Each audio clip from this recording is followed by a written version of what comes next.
On Capitol Hill this week, Senate confirmations do kick off with several of President Trump's selections under scrutiny. You're talking Pete Hegseth, Robert F. Kennedy Jr., NewsNation D.C. correspondent Libbey Dean live in Washington for us. Libbey, what is expected to go down this week, especially with Hegseth, for example, who initially faced a lot of controversy and now appears to have come out of a media storm unscathed?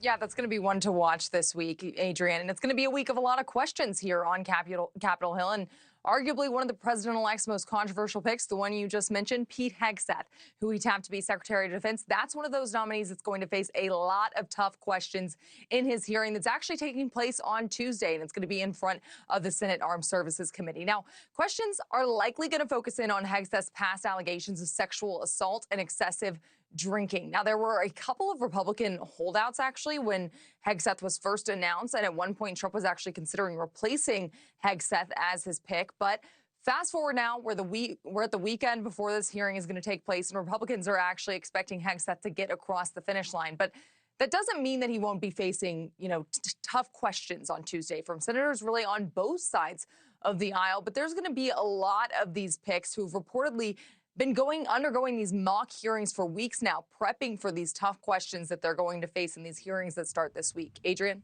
Who else may face a difficult hearing? Well, there's going to be more than a dozen high-profile Senate confirmation hearings this week, so it's going to be jam-packed, but with less controversial picks following Hegseth. Now, while there are hearings, these hearings, of course, this week, there's going to be a lot of them. You're seeing some of them on your screen there. But ones that aren't on there that are ones to keep an eye out for, the ones you mentioned, RFK Jr., Trump's pick for HHS Secretary, and then Tulsi Gabbard, Trump's pick for Director of National Intelligence. Those are going to be two to watch on the Hill, but those aren't happening this week. They're going to be facing some tough questions as well. But some less controversial hearings that are going to be happening this week, you're looking at on your screen there. Some of them include Doug Burgum, Trump's pick for Energy Secretary, Kristi Noem, Trump's DHS Secretary pick, and Pam Bondi is one of those as well. Marco Rubio, Scott Bessent. This list just keeps going. It is a jam-packed week on Capitol Hill. But it's worth pointing out here that a lot of these cabinet nominee picks typically are confirmed in the Senate. So if these nominees weren't to get across the finish line, some of those controversial ones like we named, RFK Jr., Tulsi Gabbard, that would be really historic for that to take place. So it's certainly something to watch for here in Washington. Adrienne? News Nation's Libbey Dean, thank you very much. Joining me to continue these conversations and how the hearings could play out. And a tale of two presidents a week before the inauguration, Democratic strategist Michelle Thomas and Republican strategist Matt Klink. Matt, I know you are in L.A., not far from the Palisades fire. We're very glad you are safe and your family's safe. We're going to get to that in just a moment. But first, Pete Hegseth vying for his nomination for Defense Secretary, Pam Bondi for Attorney General. They'll be obviously some of the most watched hearings. Will it set the tone for the rest of the nominees? Matt, your thoughts?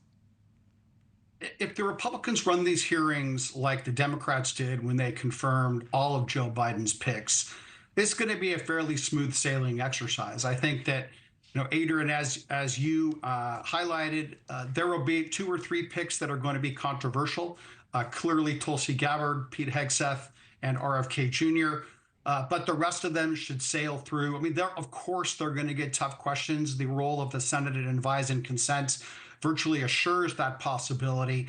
But I think that the Senate Republican majority realizes that for Donald Trump to be effective, he needs his people in office sooner rather than later, and they're going to make this a priority. Michelle, same question for you. I'm not sure if there's some type of strategy that the dominating party uses, when they're in power in Congress to decide who goes first and if it's going to create momentum. But what do you have to say? Well, good afternoon. I think one of the issues is that when the Democrats were naming their nominees and their picks, we didn't have the kind of issues we see with the candidates like Hegseth, who's been accused of financial misconduct, sexual misconduct, and alcohol abuse. So when you have those kinds of allegations, that does, in fact, make the Senate confirmation hearings a little more challenging, because certainly the Senate's obligation is to look out for the best interest of the people. And so when you have nominees like that who are being charged to lead the Department of Defense and other critical roles, there should be a lot of scrutiny that is applied during these confirmation hearings. It is typical, oftentimes, for the picks to be confirmed by the Senate.